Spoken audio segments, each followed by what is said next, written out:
Hello, armored tank fans in cartoon form. So it's a new one for me as well, guys.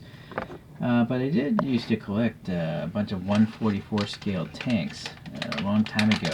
I sold them, almost all of them off though. They're really cool. They're made by Can Do and Dragon. If you want to look them up, you can still buy them today. The 144 ones. But this is a ChoroQ. In case you're new to my channel, half of my videos these days are ChoroQs. I kind of like the lightheartedness of them. I'm really serious with my 164 stuff, but cartoon vehicles aren't serious, so I just don't take it seriously.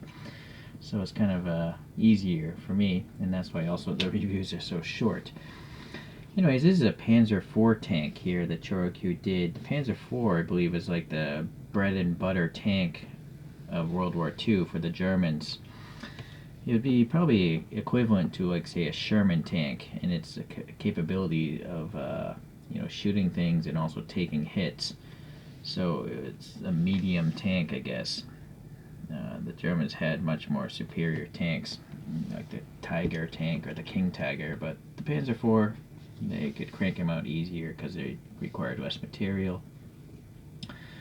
Alright, well, anyways, we have some sort of forest or desert camouflage here. It's tan with some brown and green streaking on it, and I think ChoroQ did a good job, with the airbrushing or tampo printing or combination of the two to make it look like it was done by hand out in the field. Most of these tanks are camouflaged by the crew out in the field, because it takes time to do this sort of stuff, but those people want to not die, so they would take the time to do it. Okay, well, silver paint here, not sure what that is, maybe a jack or something like that. This one has got this additional armor going around the turret, and then a lot of whole details molded in. Rivet marks, all sorts of hatches and stuff, and tie downs and more hatches there. And then you have the armor covers for the wheel bogies and all that stuff. The tread doesn't move at all. I mean, it's a ChoroQ, so they're hiding the ChoroQ motor with the treads. How old is this thing? I think it says 2003. Yeah, so pretty old. So considering this thing is almost 20 years old, the paint is actually quite nice. And probably because it's a matte finish. So maybe if it's outgassing, it can outgas easier out of a matte finish. So it seems this is a Chibikko. Interesting. So this is supposed to be a smaller scale of ChoroQ. And then it says number 2. Maybe there's a set and they had other tanks, or maybe there's 4 different color. I don't know. I'm not sure. Okay. I wouldn't be surprised if the number 221 tank actually had this livery on it, but I don't know. So I am a little curious. I'm going to just pull this back. Yeah, it does go. And then this turret does turn, as it should. Okay, some venting here above the engine as well. It's running, even though it says Chibikko, I'm not sure if these are standard size motors. So let me see, I happen to have a Chibikko here. Oh, what do you know? That actually is a Chibikko motor. The tire width is the same, and the tires are the same. This one I swapped out the front tires. And for comparison's sake, here's a standard ChoroQ, so you can see the axle width is quite different. Yeah, so it does make sense this is called a Chibikko. But obviously overall, the size, this thing is much wider because it has to get around and also mimic. I kind of feel like they didn't need to make it so wide. The tire could come out to here, so the thing could have been smaller even than this. But maybe they're just trying to get across, if you have a Chibikko, then obviously a tank is going to be a lot larger than a car, even though we're still talking about a weird deformed cartoon world. Alright. Well, it's interesting. I just thought I'd take a little dive into the ChoroQ armored section. Yeah, it looks like there's some black paint, like some extra bogey wheels here. So let's get this guy spinning on its own.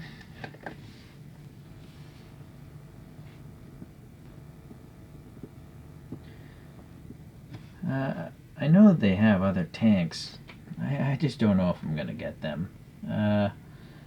I kind of feel like I'd rather just collect realistic looking tanks. So I'm going to show you two of them, the last two I kept from my collection. I used to have like 100 of these things. Unfortunately, they don't say anything on the bottom. I think these are considered gashapons, like gumball machine kind of things. Anyways, this is a Leopard 2 tank. It's used by the German army today. It's a modern tank. It's really a cool tank actually. So these are all like a dense plastic. Nothing moves. Well, maybe the turret moves. Actually, the turret does move. All right. But the treads obviously aren't going to move. But really good detail. And the way they weather them, I think, is pretty nice as well. Look at the camouflage on this guy, and then some of them, you can see a little some weathering or something to bring out the panel lines and raised edges. So this is 1/144 scale, which is a very common gashapon scale, where basically things are made of plastic. And then this is another one, and this is actually a famous tank. This is the world's greatest tank commander. His name was Michael Wittmann, or Michael Wittmann. And I think he took out over 140 tanks, which is hard to do considering you can barely see out of these things. There's no side mirrors. There's just, you're in a big metal box, so it's amazing that these guys can actually look around and not die. But anyways, this is his tank, and you can tell that because he has rings for how many tanks he took out. And this is a winter season tank version where they sprayed it with some white and stuff, but this is a Tiger 1 tank, so one of my favorite tanks of all time as far as its styling goes. Very blocky, very blunt shaped. So yeah, if I'm going to collect something really small, in this case, I would probably steer back to actually buying the realistic ones because they're smaller than the Choro-Qs. And as much as I like the cartoonish stuff, this actually doesn't look as cartooned as the cars, right? So it's not cartoony enough. That's what I'm getting at. All right. Well, anyways, I hope I at least introduced you to 1/44 scale tanks. That might be something you want to delve into. I've already been there and done that. So for today, this Choro-Q is interesting test of the waters. If I can get some really cheap, maybe I'll consider it, but this is not something I'm going to actively seek out, so don't expect to see too many more of these armor reviews in cartoon form. Thank you for watching though, and I'll see you in the next Chibikko review. Bye.